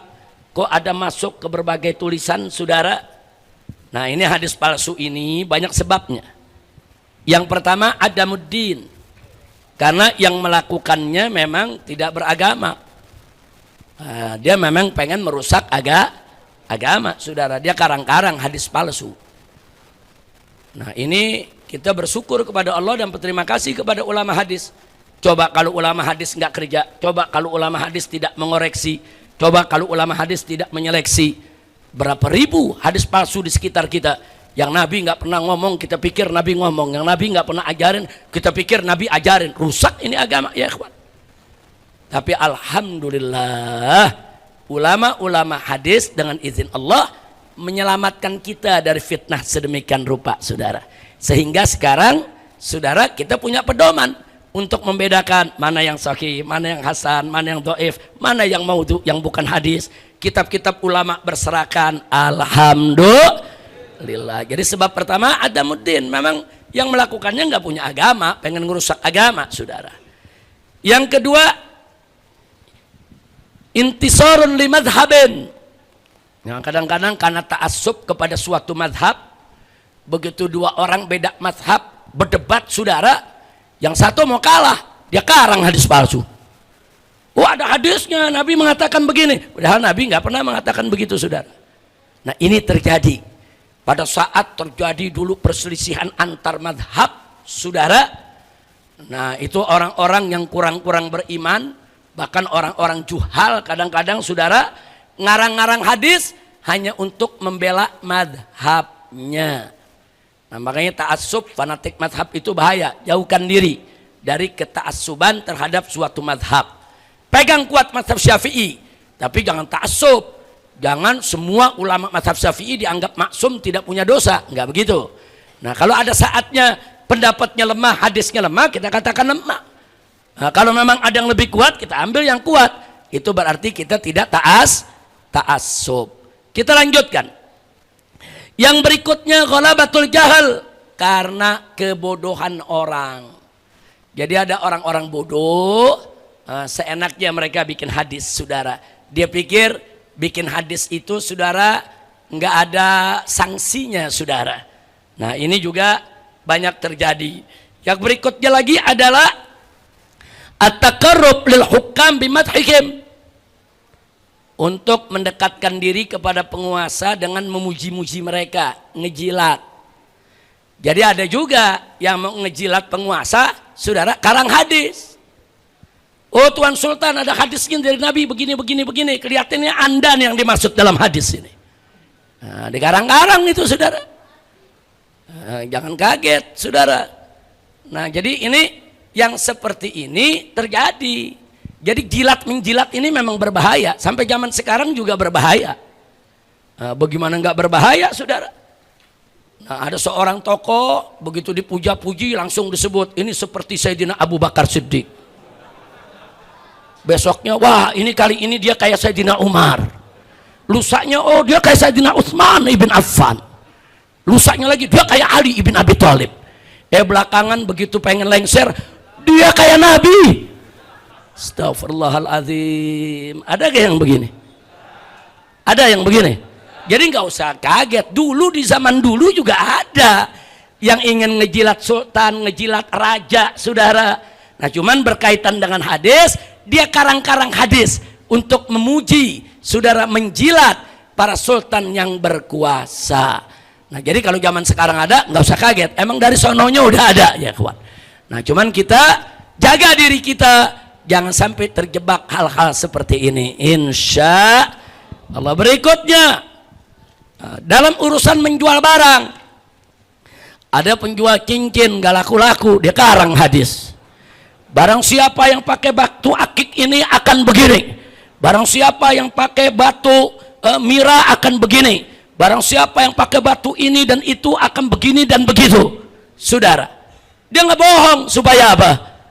Barangannya laku. Nah, ada yang begini juga dari dulu ada, ya kawan. Nah, tapi jangan lupa juga kadang-kadang ada hadis palsu lahir dari niat yang baik, tapi caranya salah.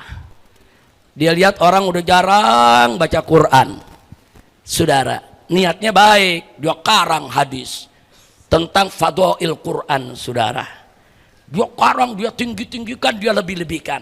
Saudara, tujuannya ngedorong orang supaya baca Quran. Niatnya baik, tapi caranya salah. Man kadzdzaba alayya muta'ammidan falyatabawwa maq'adahu minan nar. Nabi mengatakan barang siapa yang saudara berbohong, mencatut nama Nabi untuk ngarang suatu hadis seperti tadi, maka ambillah tempat tinggalnya di neraka.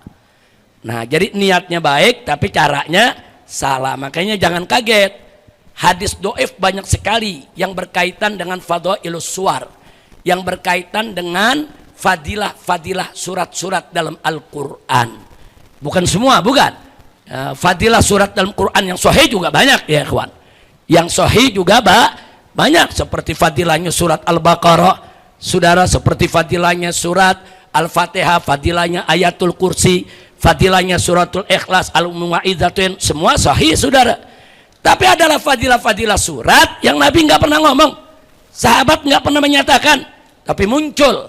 Makanya para ulama hadis mengatakan paling banyak saudara, yaitu hadis-hadis palsu itu berkaitan dengan fadilah-fadilah surat.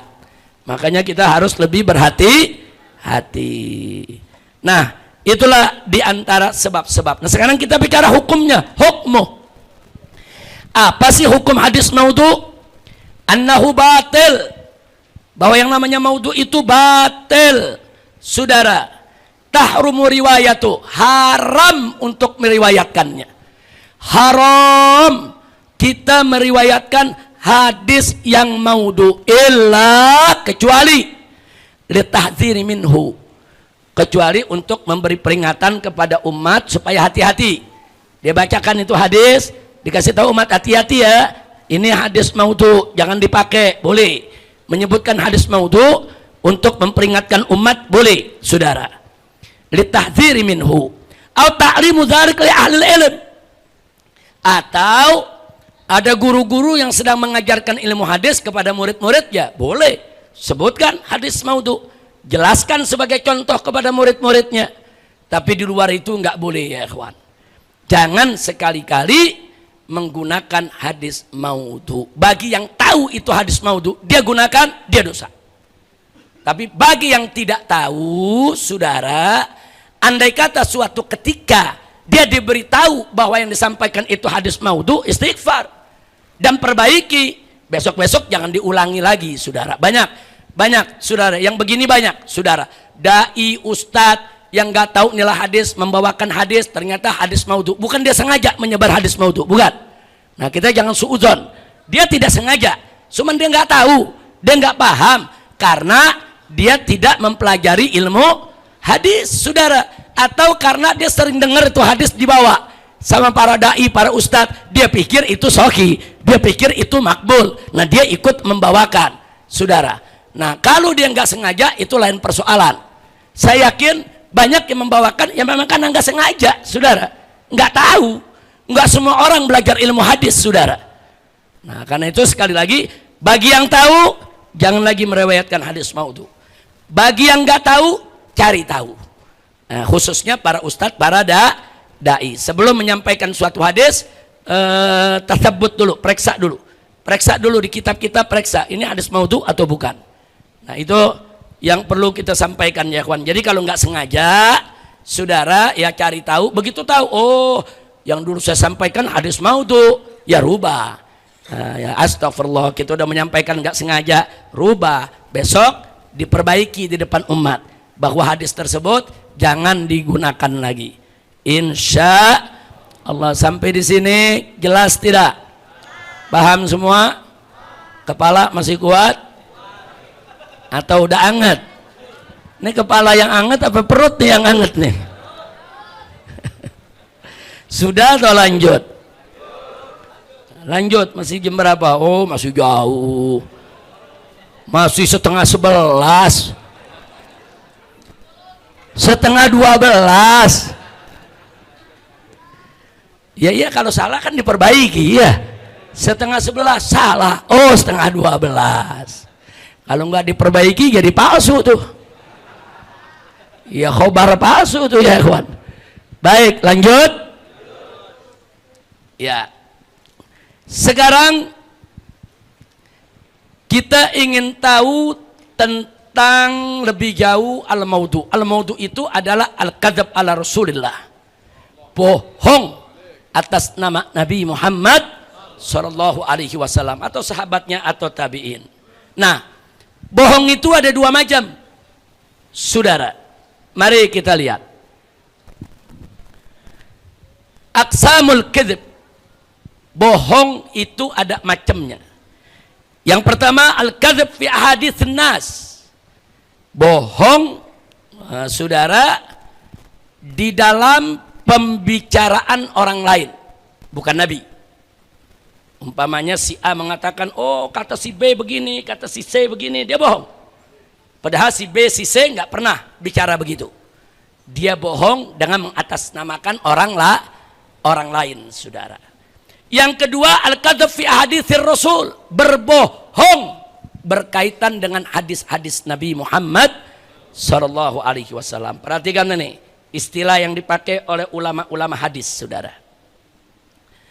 Kalau orang yang ketahuan oleh ulama hadis periksa, oh perawi ini suka bohong atas nama orang lain, gurunya nggak ngomong, dibilang gurunya ngomong, temennya nggak ngomong, dibilang temennya ngomong, dia bohong, saudara, dalam pembicaraan orang lain tapi bukan hadis. Maka biasanya para ulama hadis, saudara, menempatkan dia, mensifatkan dia, memberi gelar dia muttahamun bil kadzib. Dia tertuduh berbuat bohong. Jadi kalau Anda belajar hadis, ada mengatakan fulan muttahamun bil kadzib. Orang itu tertuduh berbuat bohong. Artinya apa? Dia nggak disebut pembohong, cuma disebut tertuduh dia berbuat bohong, saudara. Artinya orang tersebut mutawaqqa muhtamal minhu. Orang tersebut, saudara, ada kemungkinan an yakdziba fi hadis Rasul. Kalau dia berbohong atas nama si A, si B, si C, si D, tidak menutup kemungkinan kalau dia juga berbohong atas nama Rasulullah sallallahu alaihi wasallam. Nah, makanya yang begini para ulama menyebut muttahamun bil kadzib. Walaupun enggak terbukti dia bohong atas nama Nabi, tapi karena dia terbukti membohongi atas nama orang, saudara, maka hadisnya ditolak, muttahamun bil kadzib. Kalau dia bisa bohongin orang atas nama orang, bukan enggak mungkin dia bohong juga atas nama Nabi. Siapa yang bisa jamin? Jadi orang ini enggak disebut kadzab, enggak, disebut muttahamun bil kadzib. Jadi dia terbukti bohong atas nama orang lain, walaupun belum terbukti dia bohong atas nama Nabi, saudara. Kira-kira jelas tidak? Nah sekarang al-kadzib fi ahaditsir Rasul, dusta yang berkaitan dengan hadis-hadis Nabi. Nah ini diperiksa oleh ulama, berapa sering dia mengatasnamakan Nabi, berapa banyak hadis palsu yang dibuat sama dia, yang dinisbahkan kepada Nabi.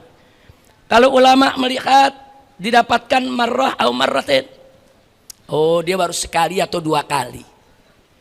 Nah, ada terbukti, oh ada satu hadis yang dibikin palsu, yang lain enggak, satu hadis itu yang palsu.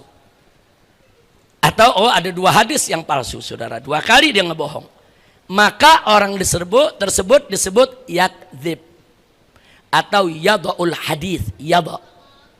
Jadi kalau ulama hadis mengatakan fulan yakdzib, orang tersebut berbohong. Gara-gara apa?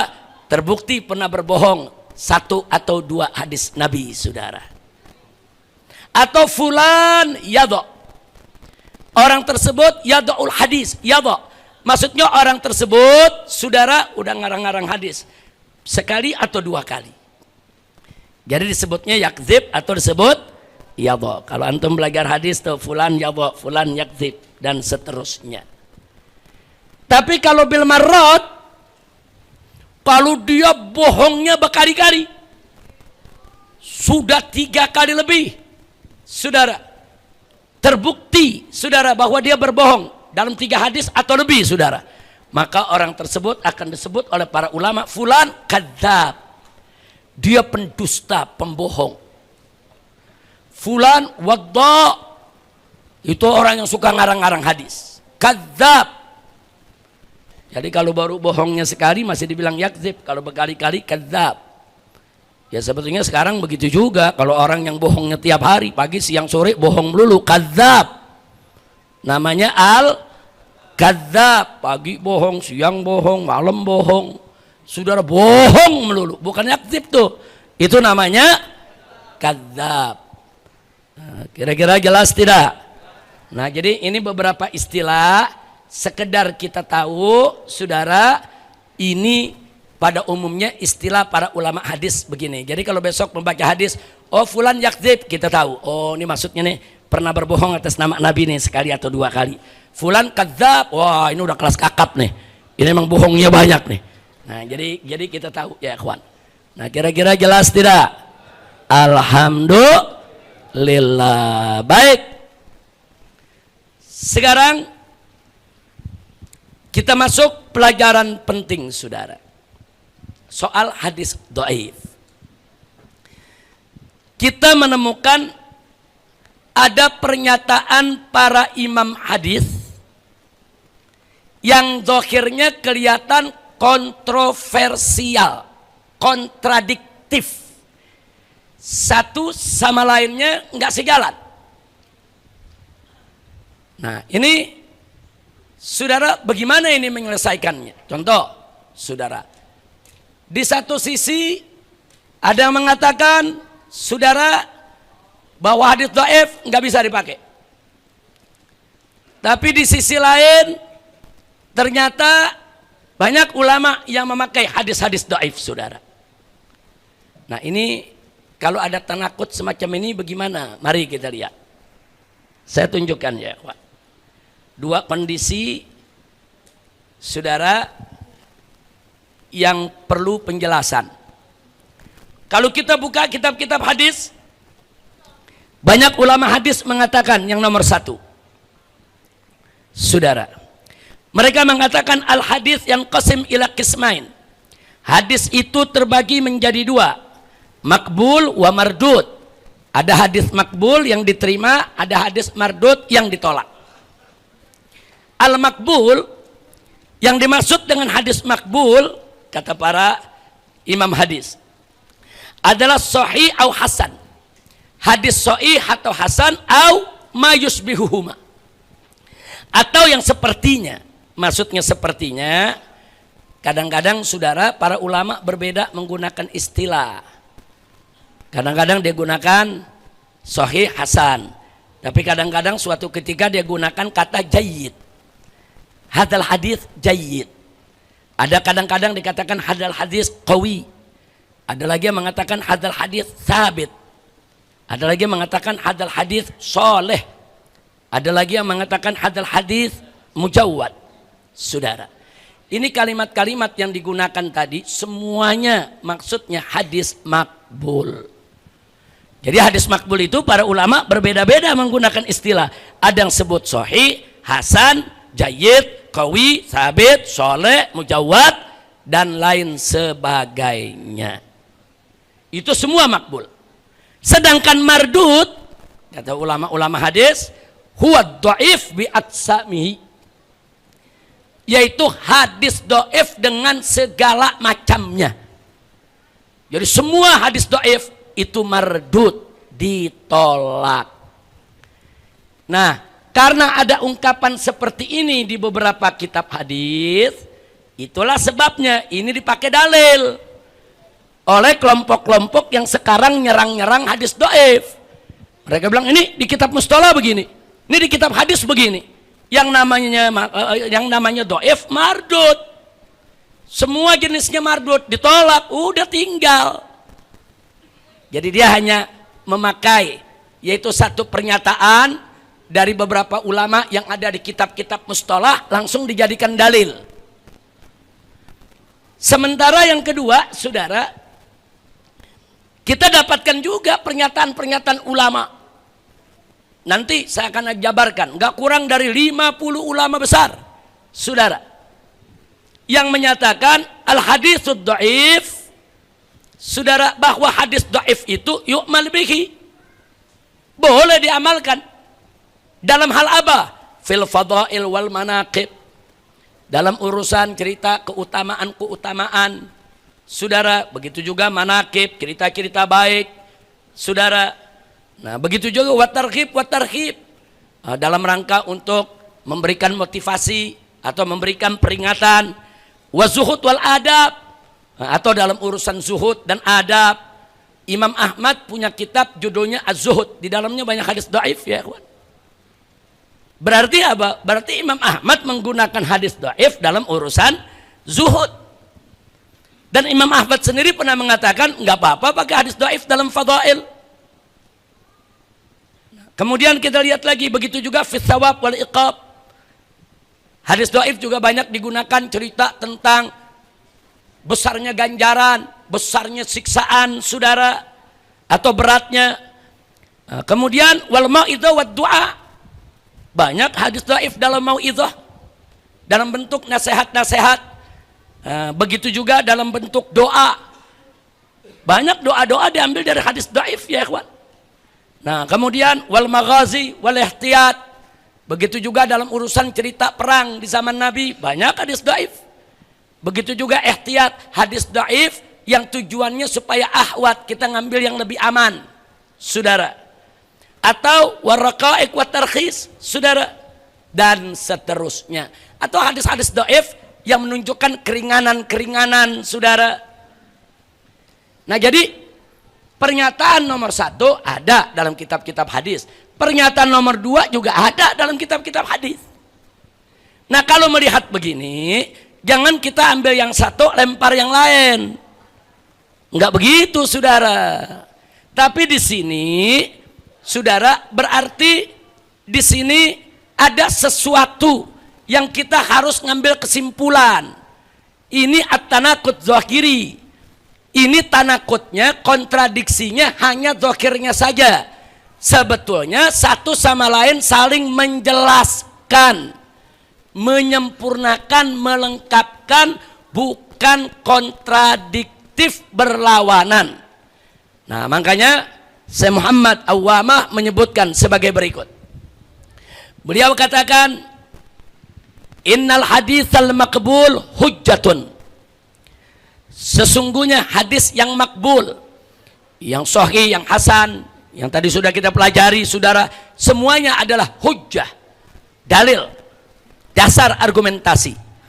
Wadzalika, yang demikian itu ba'dan nazar, setelah pemeriksaan.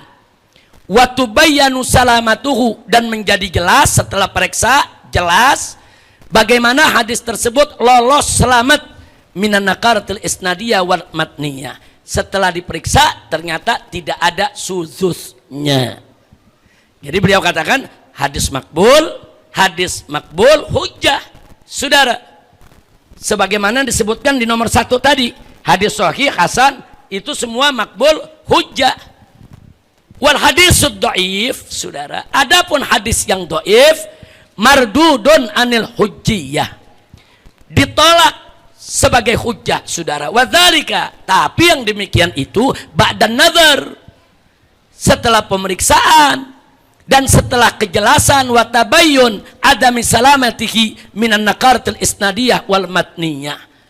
Nah, setelah diperiksa dulu dan setelah jelas kalau itu memang enggak selamat daripada suzuz, saudara. Tapi kalau dia selamat dari suzuz, saudara, dia bisa jadi hujjah. Saudara, walam yu'tadat bi mutaba'at wa sawahid, tuzil nakarata, setelah diperiksa dia enggak selamat dari nusus. Setelah diperiksa dia tidak punya mutaba'at, dia tidak punya syawahid, saudara. Nah, kalau seperti itu kondisinya hadis dhaif tadi, ya mardudun anil hujjiyah. Tapi kalau kondisinya tidak begitu, lain lagi ceritanya. Nah, jadi sini Syekh Muhammad Awwamah mau menjelaskan bahwa yang nomor 1 itu ada konteksnya, yang nomor 2 juga ada konteksnya. Keduanya bicara dalam konteks yang berbeda, bukan kontradiktif, bukan berlawanan, bukan bertentangan, tapi bicara dalam konteks yang berbeda.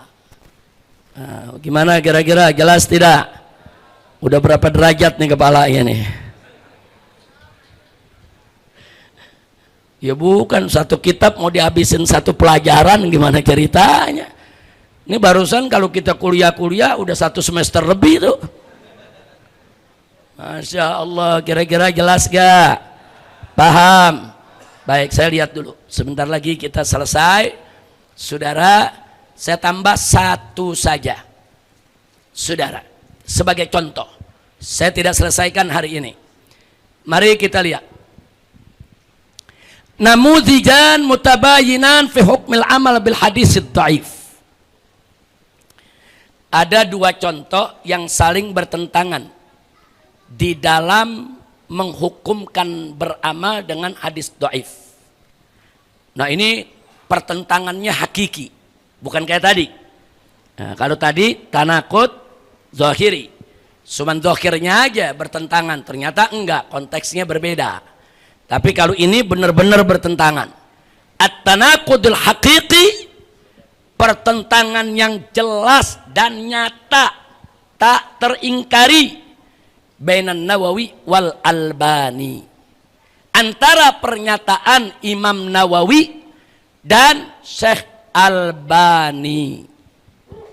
Nah, mari kita lihat saudara, apa yang dikatakan oleh Imam Nawawi dan apa yang dikatakan oleh Syekh Albani. Kita bandingkan. Saudara, Al-Imam An-Nawawi radhiyallahu ta'ala anhu yang wafat tahun 676 Hijriah, dalam muqaddimah kitab Al-Adhkar. Jadi Imam Nawawi mengarang satu kitab, beliau kumpulkan hadis-hadis yang berkenaan dengan aneka ragam jenis zikir, ya ikhwan. Disebutlah judul kitabnya Al-Adhkar. Nah, di dalam muqaddimahnya Imam Nawawi mengatakan sebagai berikut. Qala al-ulama'u minal muhadditsin wal fuqaha'i wa ghairihim. Telah berkata para ulama dari ahli hadis dan ahli fikih dan selainnya. Jadi Imam Nawawi menginformasikan kepada kita bahwa para ulama hadis, para ulama fikih dan lainnya sudah menyatakan. Apa pernyataannya? Yajuzu wa yastahibbul amal fil fadail. Jadi dikatakan yajuz, boleh, wa yustahab, dan disukai, boleh dan disukai al-amal, itu melakukan amal-amal fil fadail, di dalam keutamaan suatu amalan, wa targhib wa tarhib, baik dalam hal-hal memberi motivasi, anjuran ataupun peringatan, bil haditsid dhaif, dengan menggunakan hadis dhaif. Ini kesaksian siapa? Imam Nawawi. Imam Nawawi bukan hanya ahli fikih, beliau juga ahli hadis. Saudara, luar biasa Imam Nawawi. Saudara, jadi beliau katakan para fuqaha, para ahli hadis dan selain mereka sudah menyatakan boleh dan disukai mengamalkan hadis dhaif dalam fadail, targhib dan tarhib.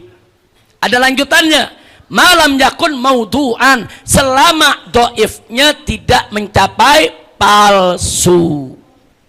Selama bukan hadis palsu, boleh pakai hadis dhaif. Kata siapa? Imam Nawawi. Wa ammal ahkam kal halal wal haram wal bai' wan nikah wat talaq wa nahwa dzalik. Adapun kata Imam Nawawi, tapi diingatkan Imam Nawawi, dalam urusan hukum halal haram, jual beli, nikah, tolak, ini hukum-hukum yang sangat ketat ya ikhwan, dan yang sepertinya fala yu'mal fiha illa bil hadis sahih awil hasan. Tapi dalam urusan-urusan hukum halal haram, nikah, jual beli, talak, jangan dipakai hadis kecuali yang sahih dan hasan. Saudara, illa, kecuali an yakuna fi ihtiyati fi ihtiyatin fi syai'in min dzalik, kecuali boleh juga pakai hadis dhaif dalam perkara-perkara tersebut, mau dalam perkara halal kayak haram kayak dalam jual beli, nikah, tolak, kalau tujuannya untuk ihtiyat, jaga-jaga, kehati-hatian. Nah, kalau untuk kehati-hatian, oh ini hadis sahih katakan begini, yang hadis dhaif mengatakan begini, tapi yang dhaif nih lebih aman, lebih ikhtiyat, boleh dipakai saudara. Nah, kemudian beliau katakan lagi, kama idza warada haditsu dhafin bi karahati ba'dil buyu, beliau contohkan seperti ada hadis-hadis dhaif yang menceritakan tentang sejumlah transaksi jual beli yang makruh saudara. Hadisnya dhaif, bilang itu jual beli makruh, saudara, ya lebih baik pakai aja, ihtiyatan. Nah, daripada nanti kita jatuh ke pekerjaan. Ini bukan halal haram, ini soal makruhat. Nah, artinya apa? Imam Nawawi memberikan isyarat, dalam makruhat boleh, saudara. Kemudian awil ankihah, atau beberapa jenis nikah yang dimakruhkan, ya ikhwan. Fa innal mustahab an yatanazzaha anhu walakin la yajib. Jadi disukai untuk kita menjaga diri dengan hal-hal ihtiyat dalam perkara-perkara yang makruh tadi, saudara, tapi enggak wajib. Tapi tidak wajib. Mau dipakai tuh hadis boleh, enggak dipakai juga enggak apa-apa. Kira-kira jelas tidak? Nah, saya mau tanya, berarti menurut Imam Nawawi dalam Fadhail, Targhib, Tarhib dan sejenisnya hadis dhaif boleh enggak dipakai? Boleh tidak digunakan? Boleh, saudara. Ini bukan sembarang orang, Imam Nawawi. Saudara, dia imam dalam fikih, imam dalam hadis, saudara. Baik, sekarang yang kedua. Qala Syekh Albani. Nah, Nasiruddin Albani, ini bukunya banyak diterjemahkan di Indonesia. Kadang-kadang dibagi-bagi gratis di mana-mana, saudara. Dibagi-bagi gratis di mana-mana. Hati-hati, saudara. Yuk kita lihat pernyataannya. Beliau mengatakan, fi muqaddimah, di dalam pembukaan kitabnya yang berjudul Silsilatul Ahadits Dhaifah wal Maudu'ah, yaitu silsilah hadis-hadis dhaif dan hadis-hadis palsu. Perhatikan semua, jangan ada yang ngobrol, perhatikan, ini terakhir. Sebentar lagi kita tutup. Nanti bulan depan baru kita sambung lagi, insya Allah. Nah, perhatikan apa yang dikatakan Syekh Albani, saudara. Beliau mengatakan minal masaibil uzma, daripada musibah terbesar, allati nazalat bil muslimin, yang turun menimpa orang-orang Islam, minal usuril ula, dari abad-abad permulaan. Itu kalau minal usuril ula berarti termasuk saudara sahabat, tabi'in, tabi'in. Terus apa dikatakan? Termasuk musibah terbesar yang menimpa kaum muslimin di abad-abad permulaan, intisarul ahadits dhaifah wal maudu'ah bainahum. Tersebarnya hadis-hadis palsu dan hadis-hadis dhaif di tengah-tengah mereka. Saya berhenti sampai di sini dulu. Ini kalimat berbahaya ini, saudara. Karena menyamakan hadis maudhu dengan hadis dhaif. Sama-sama dianggap musibah kubro, musibah terbesar. Padahal hadis maudhu dengan hadis dhaif beda. Hadis maudhu palsu, hadis dhaif tadi sudah kita ingat bisa naik menjadi hasan, saudara. Kalau hadis palsu gak bisa menjadi hadis hasan atau sahih, saudara. Kira-kira jelas tidak? Jadi menyebarnya hadis dhaif di tengah para ulama di zaman permulaan, ini musibah terbesar, kata Albani. Kemudian dikatakan, la astathni ahadan minhum, saya tidak mengecualikan satupun daripada mereka. Ulama-ulama dulu tuh, kata Albani, saudara, itu ulama-ulama dulu tuh, saudara, mereka semua terkena musibah dengan apa? Menyebarnya hadis maudhu dan hadis dhaif. Saya tidak mengecualikan satupun dari mereka. Walau kanu ulama'ahum, walaupun termasuk ulama-ulama mereka, saudara. Nah, illa man sya'allahu minhum, kecuali yang dikehendaki oleh Allah. Di antaranya kata Albani, min a'immatil hadis wa nuqadih, yaitu dari para ulama-ulama hadis dan para pendalamnya yang kritis, saudara. Kal Bukhari wa Ahmad wa Ibnu Ma'in wa Abi Hatim Ar-Razi. Jadi Albani mengatakan semua ulama-ulama dulu di abad-abad pertama terkena musibah yang terbesar. Kenapa? Karena tersebarnya hadis-hadis maudhu dan hadis dhaif di tengah mereka. Saya nggak celakan di antara mereka. Artinya Albani, saudara, di sini menyebutkan para ulama tersebut semuanya ikut menanam saham akan tersebarnya daripada hadis maudhu dan hadis dhaif. Dan beliau mengatakan kecuali yang dijaga, dipilih oleh Allah. Di antaranya Imam Bukhari, Ahmad dan seterusnya. Dia ingin memberi pesan bahwa Imam Bukhari dan Ahmad, saudara, itu nggak pernah meriwayatkan hadis dhaif. Tadi sudah saya katakan, Imam Bukhari dalam kitab Al-Adabul Mufrad dan dalam kitab Birrul Walidain banyak meriwayatkan hadis dhaif. Karena Imam Bukhari melihat dalam pekerjaannya tersebut hadis dhaif boleh digunakan untuk adab, untuk soal Birrul Walidain. Siapa bilang Imam Bukhari tidak menuliskan yaitu hadis dhaif, saudara? Nah, jadi di sini pengecualian Albani pun nggak tepat. Apalagi Imam Ahmad. Imam Ahmad tadi sudah kita sebut dalam kitab Zuhud juga meriwayatkan hadis dhaif, saudara. Tapi jangan terus dibilang ini musibah besar, ulama ikut menyebarkan hadis dhaif. Lo menyebarkan hadis dhaif gak dosa. Apalagi hadis dhaif yang yasir dan mutawassit. Lah kok dari segi keilmuan yang di dalamnya diakui oleh para muhaditsin dan para fuqaha disebut musibah besar. Nah, makanya jangan kaget. Albani ini termasuk salah satu saat saudara di zamannya yang berkampanye buang semua hadis dhaif, tolak semua hadis dhaif, singkirkan semua hadis dhaif. Jadi saya nggak kaget kalau di Indonesia yang berpegang kepada riwayat-riwayat Albani punya pendapat sama. Guru kencing berdiri, murid kencing berlari, saudara. Malah ada yang baru, guru kencing berdiri, murid kencingin guru. Ada lagi lebih baru lagi, guru kencing berdiri, murid minum kencing guru. Udah kacau ini zaman, kacau tidak? Makanya hati-hati menjadi guru dan hati-hati mencari guru. Jadi guru hati-hati, jangan ngawur.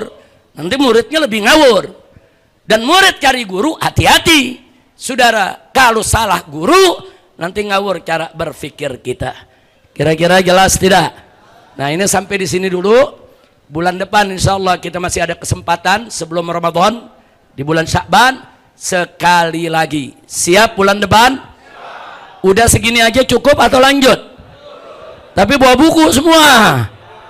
Bawa buku atau nanti kalau betul-betul yang belajar nih, saudara yang ikut nanti diatur sama Habib Hanif dan Habib Muhammad bagaimana supaya mereka bisa dapat kopinya. Nah, ini kan bisa kita cetak nih, tapi nggak boleh dicetak dulu sebelum dipelajari. Nah, jangan belajar enggak main pegang aja tuh buku. Anda nggak paham, belajar dulu. Oh, ini begini. Jadi begitu pegang bukunya paham kita ya, kawan.